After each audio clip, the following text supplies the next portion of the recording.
Hello students, हम कर रहे थे टॉपिक क्रॉप प्रोडक्शन। आज उसी को कंटिन्यू करेंगे। 4 स्टेजेस हम पढ़ चुके थे क्रॉप प्रोडक्शन की, डिफरेंट स्टेजेस। आज हम करेंगे 5th स्टेज जिसका नाम है प्रोटेक्टिंग द क्रॉप्स, फसल को बचाव करना।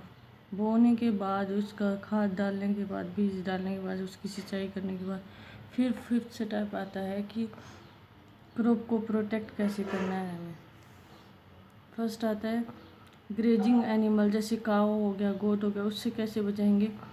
जो फील्ड है, खेत है, उसके चारों ओर ऐसी तार सी लगा देते हैं ताकि जो भी काऊ है, गोट है, वो अंदर ना आ सके।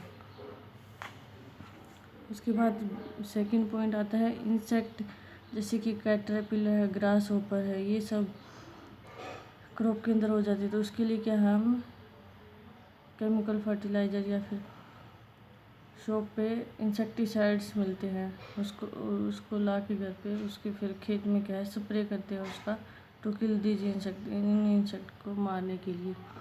उसके बाद insecticide must be use in prescribe quantity only. ज़्यादा यूज़ नहीं करना इंसेक्टिसाइड का, क्योंकि वो फसल को भी ख़राब कर देगा। So that chemical do not contaminate food grain, जो हमारा फूड अनाज है उसको ख़राब ना करें। तो उसकी एक प्रिस्क्राइब क्वांटिटी उसके ऊपर इंसेक्टिसाइड के ऊपर लिखा होता है हमें, जिससे 1 एकड़ में कितना इंसेक्टिसाइड का स्प्रे करना है। पेस्ट, जैसे कि moles, rats, they can be controlled by using pesticide. जैसे चूहे हो जाते हैं तो उसको क्या है, पेस्टिसाइड आता है उसको मारने के लिए। उसके बाद bacteria and viruses attack crop plant, they cause disease in plant. Bacteria, जीवाणु और विषाणु दोनों क्या है, जो हमारी फसल है, क्रॉप जो प्लांट है उस पर अटैक करते हैं। उसके अंदर क्या है, डिजीज़ हो जाती है, रोग हो जाते हैं प्लांट के अंदर, और वो फिर क्या है, क्रॉप को डैमेज करने में हेल्प करते हैं बैक्टीरिया वायरस। उसके लिए हम पेस्टिसाइड का स्प्रे करेंगे क्रॉप के अंदर to prevent bacterial and viral growth. Bacterial और वायरल ग्रोथ से बचा जा सके, इसलिए हम पेस्टिसाइड का यूज स्प्रे करते हैं खेतों के अंदर। नेक्स्ट पॉइंट आता है वीड्स। वीड्स होता है खरपतवार, अनवांटेड प्लांट, कुछ क्या है जिसकी हमें ज़रूरत नहीं है। अनवांटेड प्लांट्स, खरपतवार क्या है, ग्रो हो जाता है फील्ड के अंदर to compete with the main crop for nutrient. वो ग्रो हुआ था जो मेन क्रॉप है हमारा, जिससे गेहूँ हो गया, कपास हो गया, उसके साथ में अगर अनवांटेड प्लांट्स होगा तो वो न्यूट्रिएंट भी लेगा, तो मेन क्रॉप को न्यूट्रिएंट प्रॉपर नहीं मिल पाएगा, इसलिए हमें उसको उखाड़ के फेंकना पड़ेगा। They should be pulled out from the field. Birds also eat away crops. Birds भी क्या है, क्रॉप फसल को खाते हैं और डैमेज भी करते हैं। इसके लिए स्केर करो कीप्स देम अवे। इस टाइप का स्केर करो, ऐसे कोई भी वुडन का रख के उसके ऊपर किसी भी ऐसे मैन के कपड़े ऐसे पहना देते हैं ताकि बर्ड्स को ये लगे कि कोई मैन है फील्ड के अंदर, तो वो फसल को खाए ना। 5th पॉइंट पढ़ चुके हैं, अब हम 6th पॉइंट पढ़ेंगे हार्वेस्टिंग। कटाई कैसे करते हैं।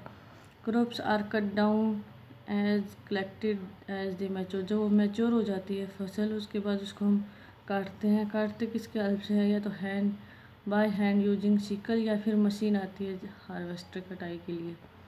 Harvested crop should be protected from, जो हार्वेस्ट की जाती है क्रॉप उसको हमें मॉइस्चर से, इंसेक्ट से, पेस्ट से बचाना होता है। उसके बाद 7th पॉइंट आता है threshing.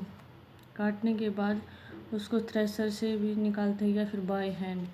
After crops are collected, crops के कलेक्ट करने के बाद जो ग्रेन्स है, अनाज है, उसको सेपरेट करना स्टॉक से। कैसे, by beating the stems against a hard survey. जैसे ड्रम दिखा रखा, सरसों होती है ना, उसको यहाँ पे ऐसे उसको from the stock bye beating the stem, जो स्टेम्स है उनको क्या है यहाँ पर पीटना है, तो उससे क्या है जो दाने हैं वो अलग हो जाएंगे। या फिर this is done by machine है, ये काम मशीन भी करती है जिसको हम थ्रेशर बोलते हैं।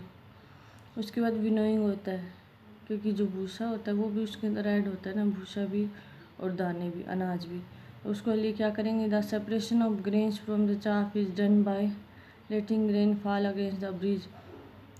हवा की जहाँ पोजीशन है उसके अगेंस्ट हम क्या है ऐसे ऊपर की तरफ करके उसको छानेंगे, तो क्या होगा, भूसा अलग हो जाएगा और जो दाने हैं अनाज के वो अलग हो जाएंगे, दो ढेर बन जाएंगे यहाँ पर। This forms to clear separate heaps of grains and chaff. इसके पॉइंट टू पॉइंट इसकी स्टेजेस याद करनी है। पहले हमने प्लोइंग पढ़ा, फिर मैन्योरिंग, फिर शोइंग, फिर इरिगेशन, उसके बाद फिर protecting the crops, harvesting, threshing, winnowing. ये सब टॉपिक है, ये कंटिन्यू चलेंगे। ये नहीं कि हार्वेस्टिंग पहले आ गया प्रोटेक्टिंग द क्रॉप, क्योंकि प्रोटेक्ट करेंगे तभी वो मैच्योर होगी, मैच्योर होने के बाद हार्वेस्ट करेंगे, हार्वेस्ट के बाद थ्रेसिंग करेंगे, उसके बाद विनोइंग।